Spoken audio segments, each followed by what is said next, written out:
കഴിഞ്ഞ ദിവസം എംഫേസാക്ക് എനിക്ക് അയച്ചു തന്നൊരു പാക്കേജാണത്. അപ്പോൾ ഈ ഒരു പാക്കേജിനകത്ത് എന്തൊക്കെയാണെന്നുള്ള കാര്യങ്ങളാണ് നമ്മൾ ഇന്നത്തെ വീഡിയോയിൽ നോക്കാണ്ട് പോകുന്നത്. അപ്പോൾ ഈ ഒരു പേജിൽ അല്ലെങ്കിൽ ഈ ഒരു ചാനലിനകത്ത് നിങ്ങൾ എംഫേസാക്കിൻ്റെ തന്നെ എംഫേസ് സ്റ്റിക്കും അതുപോലെ തന്നെ കാർഡ് പോർട്ടും കണ്ടിട്ടുണ്ടാവും.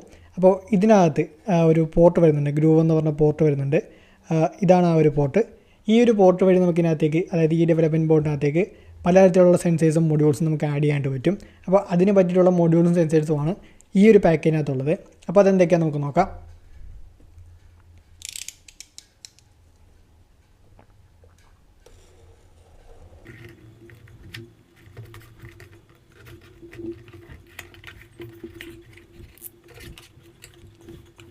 ഓക്കെ, അപ്പോൾ ആദ്യം തന്നെ വന്നേക്കുന്നത് GPS മൊഡ്യൂളാണ്. GPS മൊഡ്യൂളിൻ്റെ 806668 എന്ന് പറയുന്ന SMA മൊഡ്യൂളാണ് വന്നേക്കുന്നത്.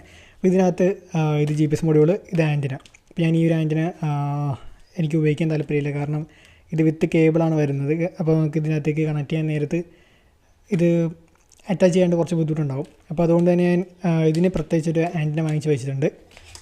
പിന്നെ വരുന്നത് എംഫേസാക്കിൻ്റെ പ്രോട്ടോ ഹാറ്റാണ്. അപ്പോൾ ഈ പ്രോട്ടോ ഹാറ്റ് എംഫേസ് സ്റ്റിക്കിനുള്ളതാണ്. ഇതിനകത്തേക്ക് നമുക്ക് എക്സ്ട്രാ മൊഡ്യൂൾസ് കണക്ട് ചെയ്തിട്ട് സോൾഡർ ചെയ്ത് വെക്കേണ്ടി പറ്റും. ഇതൊരു PCB ബോർഡാണ്. അപ്പോൾ ഇത് ഇതിനകത്തേക്ക്, അതായത് എംഫേസ് സ്റ്റിക്കിൻ്റെ GPIO പിന്നിലേക്ക് കണക്ട് ചെയ്യാനുള്ളൊരു പ്രോട്ടോ ഹാറ്റാണ്. പിന്നെ വരുന്നത് ഗ്രൂവിൻ്റെ തന്നെ ഒരു 10 കേബിൾ, അതായത് 5 സെൻറ്റിമീറ്ററിൻ്റെ ഗ്രൂവ് കണക്ടർ പിൻസ്, ഫീമെയിൽ കേബിളാണ്. ഫീമെയിൽ കേബിളിൻ്റെ 10 പീസ്. പിന്നെ വരുന്നത് RFID യൂണിറ്റാണ്. ഈ ഒരു സിംഗിൾ മൊഡ്യൂൾ കൊണ്ട് തന്നെ നിങ്ങൾക്ക് RFID മൊഡ്യൂളും അതുപോലെ തന്നെ ടാഗൊക്കെ റീഡ് ചെയ്യാനും റൈറ്റ് ചെയ്യാനും പറ്റും. പിന്നെ വരുന്നത് ഇൻഫ്രാറെഡ് യൂണിറ്റാണ്. ഇതിനകത്ത് റിസീവറും ട്രാൻസ്മിറ്ററും വരുന്നുണ്ട്.